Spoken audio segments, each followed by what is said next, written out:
Bom, gente, eu vou falar agora com o doutor José Alberto Clemente Júnior. Ele atua na área de direito empresarial, aliás, num grande escritório, não é isso? Quantos anos, Beto? O escritório começou aqui com o Dr. Mário Nascente na década de 50. É um momento muito delicado em função da pandemia, a quarentena, muitas empresas fechadas, muitas empresas pedindo falência, concordata. Que números são esses? Eu tenho aqui os números mais recentes disponíveis, que são de junho. As falências aumentaram em números mais aproximados, 29% dos pedidos de falência, e os pedidos de recuperação judicial em 82%.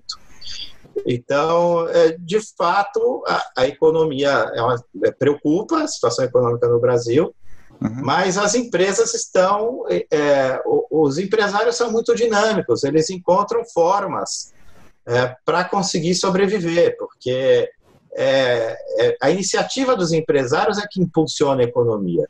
Exatamente. Então, num primeiro momento, a pandemia, acabou assustando um pouco.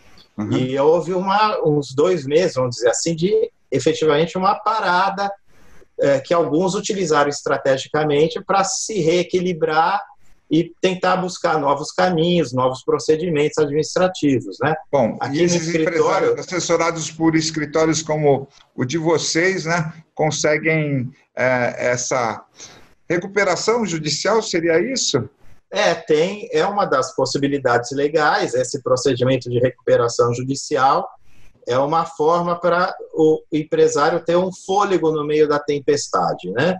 Ele consegue a suspensão das dívidas por 180 dias, e nesse período de 180 dias ele precisa levantar os créditos existentes, fazer um quadro de credores, publicar o edital. Os credores têm um prazo para dizer se o crédito está certo, se é mais, se é menos, apresentar sua documentação, fecha o valor total da dívida com a identificação de cada um dos credores e é marcada uma assembleia para aprovar o plano de recuperação que o empresário tem que ter apresentado no início. Durante esse período, que pode até se alongar um pouco mais, dependendo da complexidade da empresa e da recuperação, dos meios de recuperação, nesse período o empresário pode ir fazendo algumas correções de rota e uns aditivos à proposta original dele, porque ela precisa ser aprovada na Assembleia de Credores por 3 classes de credores, uma conversa técnica, mas os trabalhadores separadamente, os credores com direitos reais de garantia numa outra classe e os demais credores numa terceira classe. 2 classes, pelo menos, tem que aprovar o plano. Hoje em dia, você trabalhar nessa área de direito empresarial, você tem que estar acostumada a trabalhar de uma forma multidisciplinar. Você tem que ter um contador, uma assessoria tributária, tem que ter um bom contato ou condições de conversar com o pessoal do mercado financeiro, porque várias linhas de crédito foram abertas, mas tinha algumas empresas que não tinham condições, ou não tem garantia para dar, ou a situação do balanço está muito ruim. Então, normalmente o que se diz é que o banco é aquela empresa que te vende guarda-chuva quando está sol, né? Aí quando começa a chover, ele tira o teu guarda-chuva de volta porque ele está precisando. Então, não adianta você só se fiar no crédito. Precisa ter uma equipe multidisciplinar para assessorar. Beto, agora mudando de assunto, eu sei que você virou um estudioso sobre as criptomoedas, bitcoins, é isso? É um negócio seguro? É um negócio legal? Como funciona? Sim, em primeiro lugar, é um negócio legal, tem regulamentação, inclusive a legislação brasileira reconhece as bitcoins como existentes, inclusive tem uma regulamentação fiscal da Receita Federal, dizendo como se deve declarar no imposto de renda. Então, legal, não tem nenhuma dúvida que seja. Ela foi criada para ser uma moeda segura. Por quê? Porque as operações dela são completamente rastreáveis, com base no sistema eletrônico que foi inventado, chamado blockchain.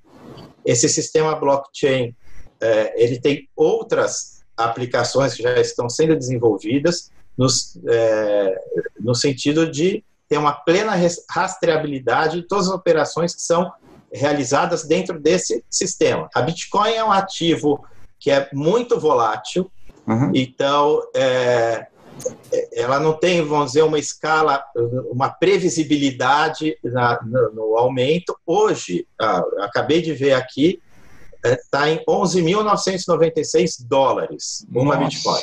Praticamente, arredondando, 12 mil dólares. Ela, recentemente, faz 2 anos, bateu um piso de 5.800 dólares. E antes de bater esse piso de 5.800 dólares, ela chegou a 17, 18 mil dólares. Nossa. Então, a gente vê que é um ativo realmente muito volátil. Não é um investimento para alguém que tenha uma característica conservadora. É alguém que goste de tomar riscos, né? E Bitcoin, eu vou dizer que virou um nome genérico, como a Gillette é um nome genérico de lâmina de barbear. Bitcoin foi a primeira que foi inventada. Hoje existem outras criptomoedas que todo mundo chama como Bitcoins, tá? Mas cada uma tem o seu nome. Através de que instituição a gente faz esse tipo de investimento em Bitcoins? Você precisa pesquisar alguma corretora que tenha reputação no mercado, aprender como funciona e, no limite, fazer como o pessoal hoje no mercado financeiro faz day trade, ele mesmo operar, porque o ideal é a própria pessoa acompanhar o mercado e comprar e vender a própria Bitcoin, porque o sistema de blockchain permite isso. E Beto, a Bitcoin ela não é física, não? Ela existe fisicamente? Não tem existência física e ela vai funcionar como funciona uma mineração de um metal, uma série de algoritmos, e a pessoa coloca esse algoritmo no computador, o processador vai gerando resultados, cada vez que ele acertar um resultado, libera uma quantidade de Bitcoin para essa pessoa. Então, essa equação é feita de forma tal que no início da Bitcoin era mais fácil minerar, e à medida que vai se estendendo no tempo, vai ficando mais difícil, como um veio de um mineral que você está minerando e vai se esgotando.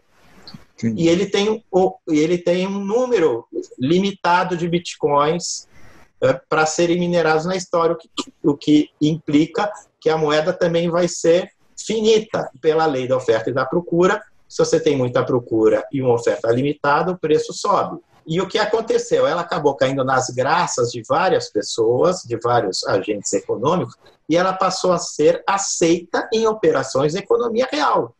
Uma pessoa pode fazer um pedido nos Estados Unidos de um produto e pagar com Bitcoin e receber no Brasil. Ela circula sem nenhum tipo de restrição. Então, ela tem muitas vantagens para quem usa. Se uma empresa de Bitcoin passa por uma dificuldade qualquer, perde a liquidez e não tem mais como resgatar, os credores dela, os investidores querem tirar o dinheiro, ela não tem dinheiro para entregar, isso quando acontece no banco, o banco quebra.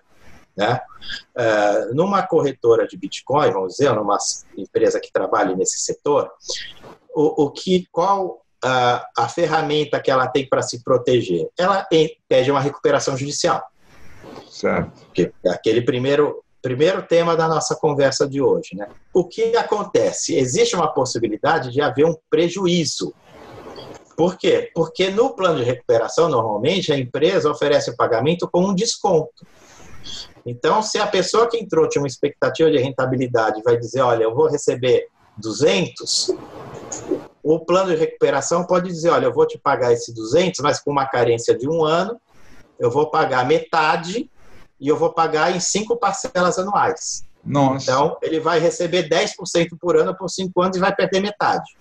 Falando um exemplo hipotético, né? Sim. A gente tem exemplos reais de empresas que conseguiram aprovar planos de recuperação com desconto de 90% para pagar em 10 anos. Que é a empresa, por exemplo, a Saraiva, na qual os credores dela, os fornecedores, são muito dependentes dos pontos de venda.